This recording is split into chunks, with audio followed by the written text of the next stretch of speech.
Salam kehidupan dalam nama Bapa, Putra, dan Roh Kudus. Untuk semua sahabat Kristus dimanapun saudara berada, mari kita belajar firman Tuhan. Pada kali ini kita akan belajar dari Yakobus 1 ayat 5-6 di bawah tema Tuhan, kami butuh hikmat-Mu. Demikian firman Tuhan. Tetapi apabila di antara kamu ada yang kekurangan hikmat, hendaklah ia memintakannya kepada Allah, yang memberikan kepada semua orang dengan murah hati dan dengan tidak membangkit-bangkit, maka hal itu akan diberikan kepadanya. Hendaklah ia memintanya dalam iman, dan sama sekali jangan bimbang, sebab orang yang bimbang sama dengan gelombang laut yang diombang-ambingkan kian kemari oleh angin. Sahabat Kristus, satu malam saya membaca buku, dan saat membaca buku, saya melihat kalimat dan huruf tidak bisa terbaca dengan baik. Saya bilang kepada istri saya, ini kok tulisan kecil-kecil ya? Ini kok kalimat-kalimat gak kebaca ya? Gimana sih? Istri saya langsung menimpali, itu bukan salah tulisannya, itu bukan salah bukunya, yang salah adalah matamu. Saya sadar saudara-saudara akhirnya bahwa saya ini sudah waktunya memakai alat bantu untuk membaca. Faktor U gitulah. Akhirnya saya pakai kacamata yang menolong untuk membaca, dan saya melihat tulisan, kalimat, kata itu begitu jelasnya dan terang benderangnya. Karena saya bisa membaca dengan lancar, sepertinya saya masuk di dalam dunia yang baru gitu. Nah saudara-saudara, kita butuh kacamata untuk melihat hidup ini supaya jelas dan terang benderang. Dan kacamata itu adalah hikmat Tuhan. Hikmat adalah pandangan ilahi dalam melihat sesuatu. Kita butuh hikmat Tuhan. Apalagi di tengah-tengah kondisi saat ini.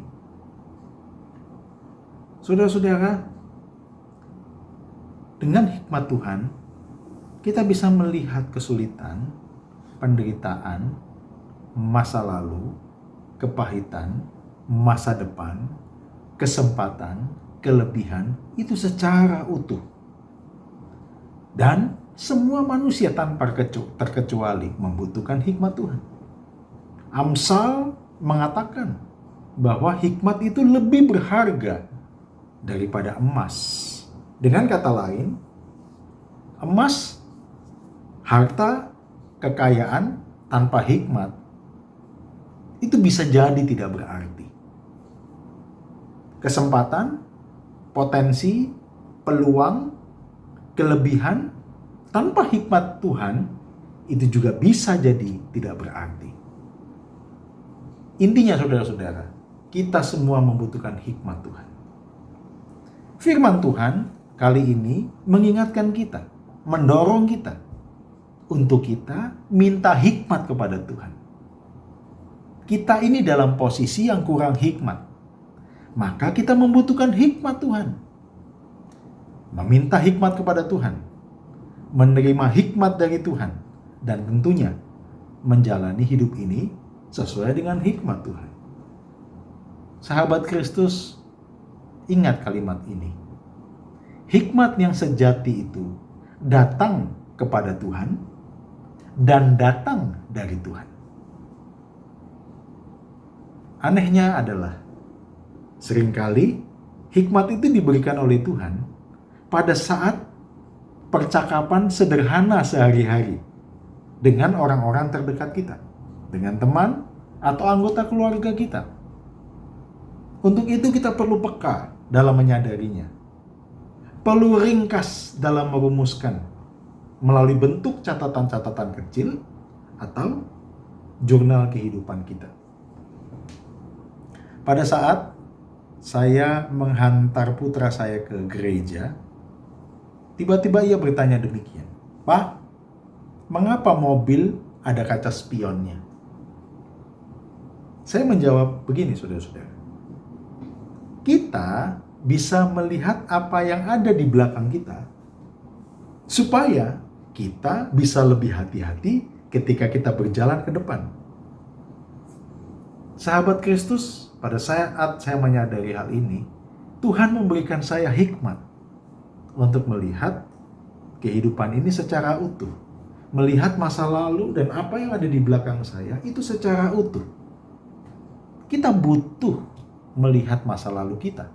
Tapi jangan lupa, masa lalu kita pelajari, kita ingat, supaya kita bisa berjalan ke depan lebih baik. Ada evaluasi, ada perbaikan-perbaikan. Dan kita bisa berjalan dan menata kehidupan ke depan jauh lebih baik. Meskipun kita mengingat masa lalu kita yang rumit, mengingat penderitaan kita yang sakit, melalui masa pandemik ini yang pahit, namun kita harus sadar, saudara-saudara, bahwa kita melangkah ke depan, bukan ke belakang. Kemudian putra saya bertanya lagi, kok kaca spionnya ada 3 ya Pak? Di tengah, di kiri, dan di kanan. Saya berkata kepada anak saya, "Nak, kita ini butuh melihat masa lalu, betul. Tapi masa lalu kita juga harus lihat secara utuh dari berbagai macam sisi." Ini pun hikmat dari Tuhan yang Tuhan berikan kepada saya. Apa yang terjadi di dalam masa lalu kita perlu lihat dari berbagai macam sisi. Ada sisi kehilangan, ada sisi perasaan yang tertolak, ada hal-hal yang kita harapkan tidak terjadi, ada kekecewaan. Tetapi kalau kita melihat dari sisi yang lain, maka di tengah kehilangan kita menerima kebaikan Tuhan. Di tengah kehilangan kita mendapatkan teman. Di tengah kehilangan kita mendapatkan keluarga yang baru yang hadir di tengah-tengah kehidupan kita. Nah, saudara-saudara sekalian,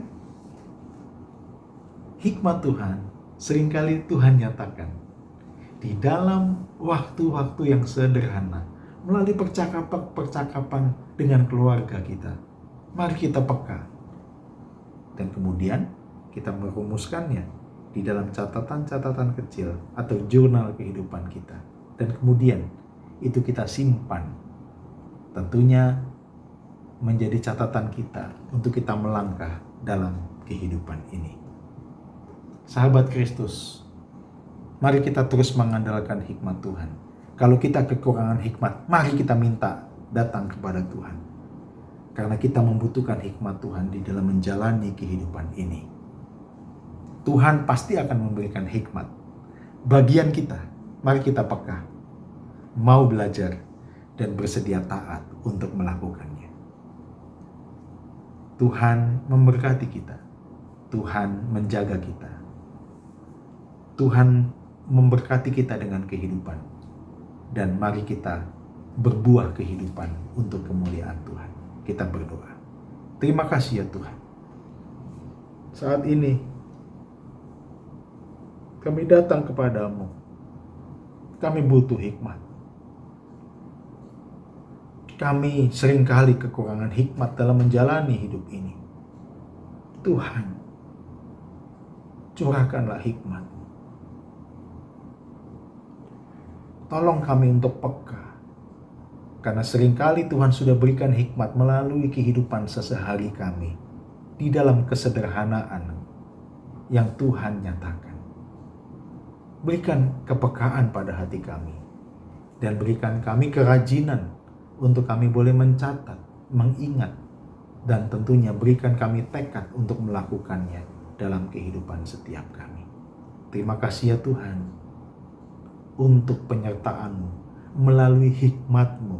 Sehingga kami melihat hidup kami secara utuh. Bahkan melihat penderitaan. Melihat luka. Melihat kepahitan.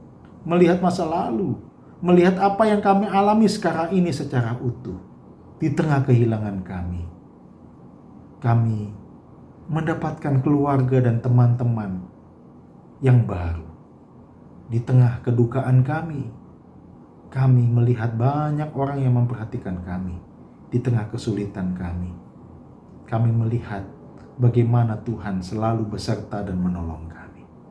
Terima kasih ya Tuhan. Di dalam nama Tuhan Yesus kami berdoa. Amin. Tuhan memberkati saudara-saudara.